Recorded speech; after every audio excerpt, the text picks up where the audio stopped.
భారతదేశ రాజధాని ఢిల్లీలో గత 20 రోజుల పైగా ఈ దేశంలో ఉన్నటువంటి నీట్ విద్యార్థులు, ఈ దేశంలో ఉన్నటువంటి నిరుద్యోగ విద్యార్థులు నీట్ పేపర్ లీక్ చేసి చాలామంది ఆత్మహత్యకు కారకులైనటువంటి ఈ భారతదేశంలో ఉన్నటువంటి బీజేపీ విద్యాశాఖ మంత్రి ధర్మేంద్ర ప్రధాన్ వెంటనే రాజీనామా చేయాలి.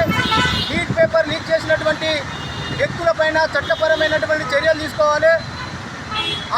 ఏదైతే నీట్ పేపర్ లీక్ చేయడం మూలంగా ఆవేదనతోటి మనస్తాపం చెంది చనిపోయినటువంటి కుటుంబాలకు ₹1 నష్టపరిహారం ఇవ్వాలని ఒక ప్రధానమైనటువంటి డిమాండ్ తోటి ఈరోజు గత 20 రోజులుగా ఢిల్లీ కేంద్రంగా జంతర్ మంతర్ వద్ద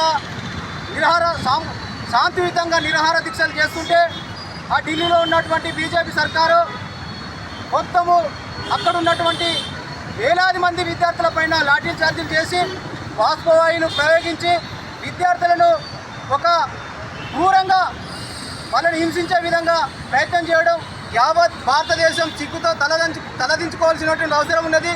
ఎందుకంటే పోలీసు వేషంలో కొంతమంది మతోన్మాద శక్తులు చొరబడి లాఠీలకు మూలలు దిగించి ఆ లాఠీలతోటి విద్యార్థులను సైతము కక్షగట్టి కొట్టుకుంటూ గాయపరిచి చంపేందుకు కూడా ప్రయత్నం చేస్తున్నారు.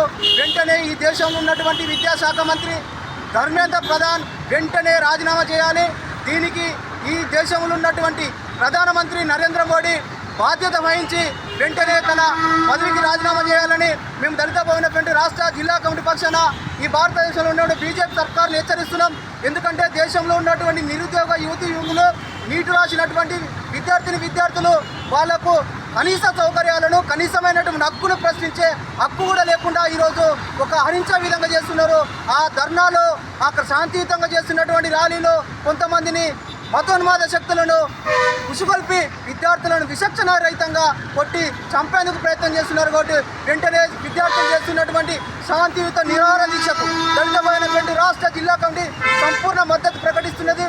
ఈ దేశంలో ఉన్నటువంటి బీజేపీ సర్కార్ విద్యార్థుల సంబంధించినటువంటి సమస్యలపైన వెంటనే స్పందించకపోతే ఇప్పటికే ఆయా రాష్ట్రాల్లో ఉన్నటువంటి ఛత్తీస్గఢ్ కావచ్చు, గుజరాత్ కావచ్చు, పంజాబ్ కావచ్చు, తెలంగాణ, ఇతరత్రమైనటువంటి కర్ణాటక సంబంధించిన రాష్ట్రాలలో కూడా ఉవ్వెత్తున ఉద్యమాలు లేచినాయి. తెలంగాణ మొత్తం ఈరోజు తెలంగాణలో కూడా విద్యార్థులు యూనివర్సిటీ విద్యార్థులు మొత్తం రోడ్డెక్కే పరిస్థితి ఉంది. కాబట్టి వెంటనే ధర్మేంద్ర ప్రధాని రాజీనామా చేయాలి. దీనికి మొత్తం ప్రధానమంత్రి నరేంద్ర మోడీ బాధ్యత వహించవలసిందిగా ఈ బీజేపీ సర్కార్ను మేము హెచ్చరిస్తున్నాం. నా పేరు తుంచు రాజేందర్, DBF రాష్ట్ర ఉపాధ్యక్షుడు.